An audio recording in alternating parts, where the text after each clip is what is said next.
नमस्कार। मैं रविंद्र कुमार और हमारे साथ है हरिकेश्वर राम जी। सुप्रीम कोर्ट का ऐतिहासिक फैसला आया है। इलेक्ट्रॉन ब्रांड को जो भी यह असंवैधानिक करार दिया है सुप्रीम कोर्ट ने, साथ ही ये भी कहा है कि इस जो कंपनी इसको खरीदती है या बेचती है उसके नाम सार्वजनिक किया जाए। क्या है पूरा मामला, हमारे साथ हरिकेश्वर राम जी हैं जो बताएंगे कि ये पूरा मामला किस तरह जनता से जुड़ा है और जनता के हित का किस तरह हनन हो रहा है। उस पर प्रकाश डालने के लिए हमारे साथ हरिकेश्वर राम जी हैं। तो सर, हमारे दर्शकों को बताया जाए इलेक्ट्रॉन बॉन्ड होता क्या? दरअसल पहले नहीं था। मोदी जी की जब सरकार आई तो उन्होंने एक प्रचलन चलाया कि जो कॉरपोरेट घरानों के लोग हैं, अगर कोई किसी पार्टी को, पॉलिटिकल पार्टी को चंदा देते हैं तो गुप्त भी रख सकते हैं।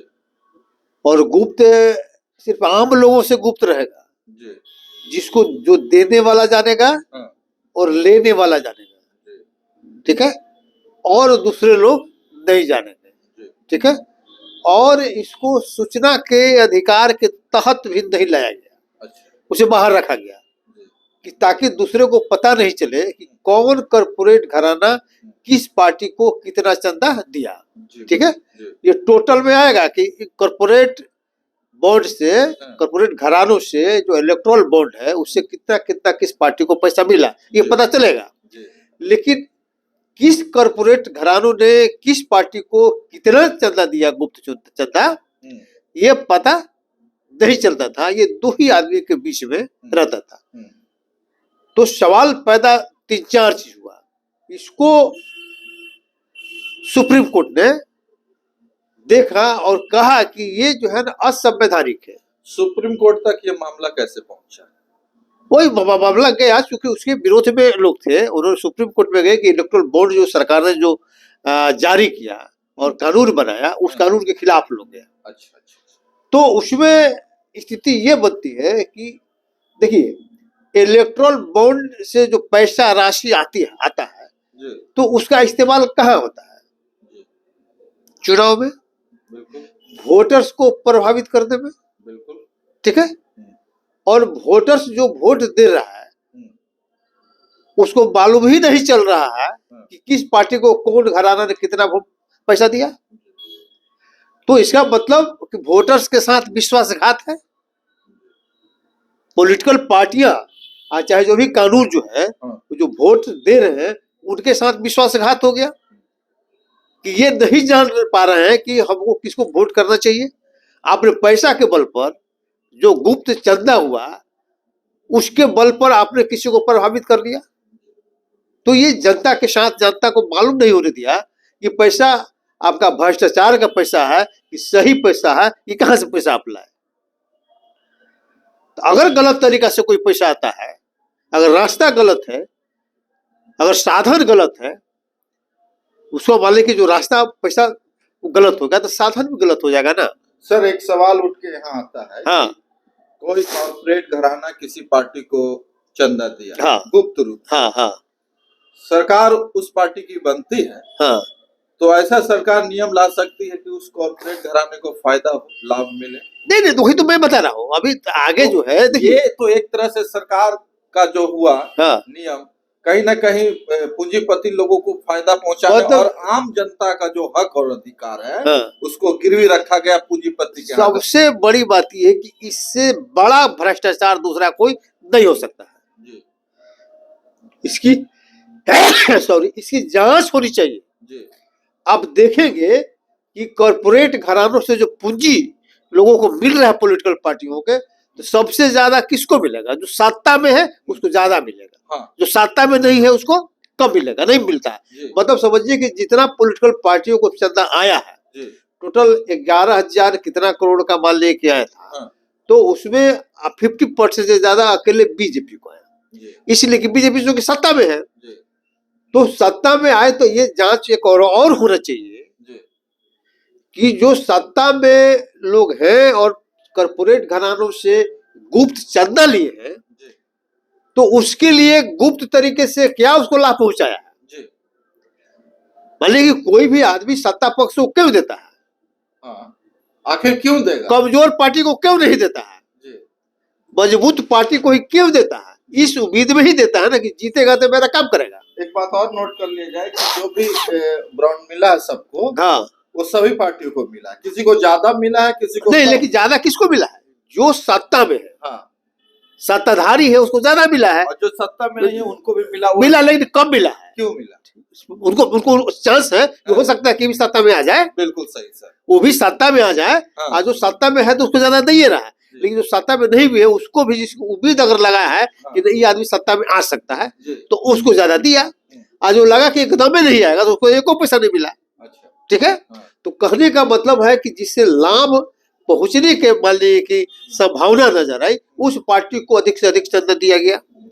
तो इसका मतलब कि जो पार्टी सत्ता में है उन लोगों के लिए जरूर गलत काम किया होगा, ना तो क्यों पैसा देगा कोई। तो इसकी जांच होनी चाहिए। जांच होनी चाहिए कि बीजेपी ने, जी, बीजेपी को जो अभी तक जो सबसे ज्यादा चंदा मिला है, गुप्त चंदा, हाँ, उन लोगों को पहले ये लिस्ट जारी होना चाहिए कि किन किन लोगों ने गुप्त चंदा कितना कितना दिया है। ठीक है।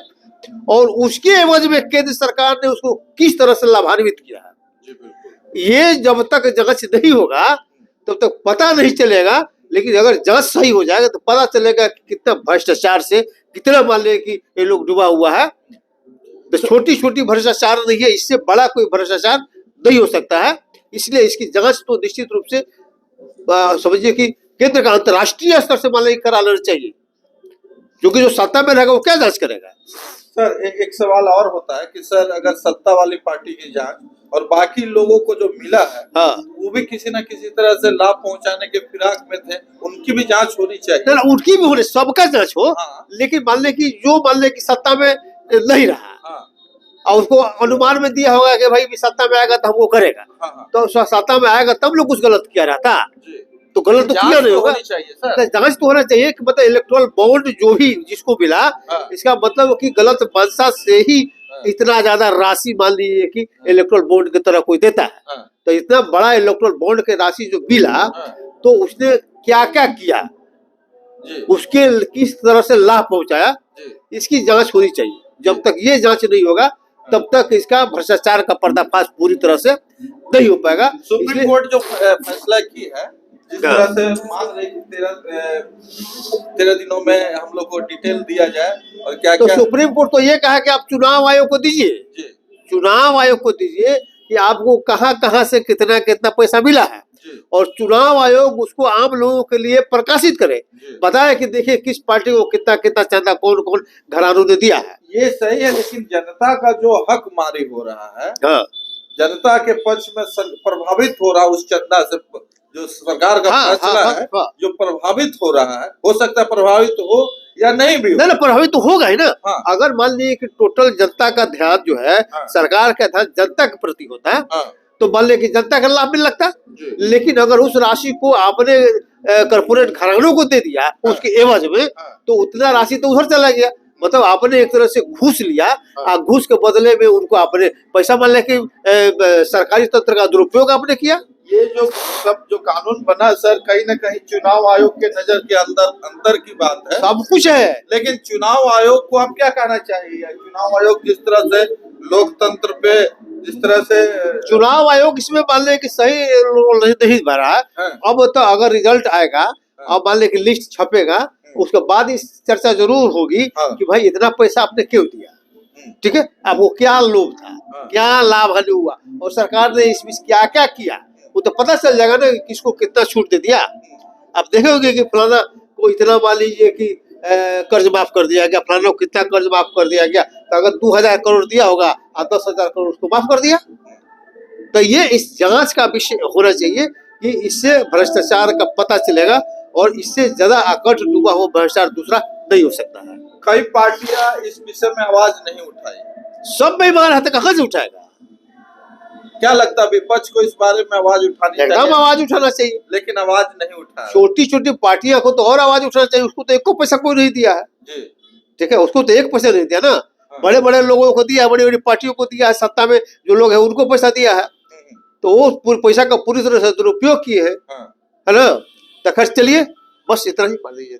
ठीक है, तो हम लोग आपको ज्यादा से ज्यादा इसमें क्या कमेंट हो सकता है, जरूर राय विचार रखिएगा।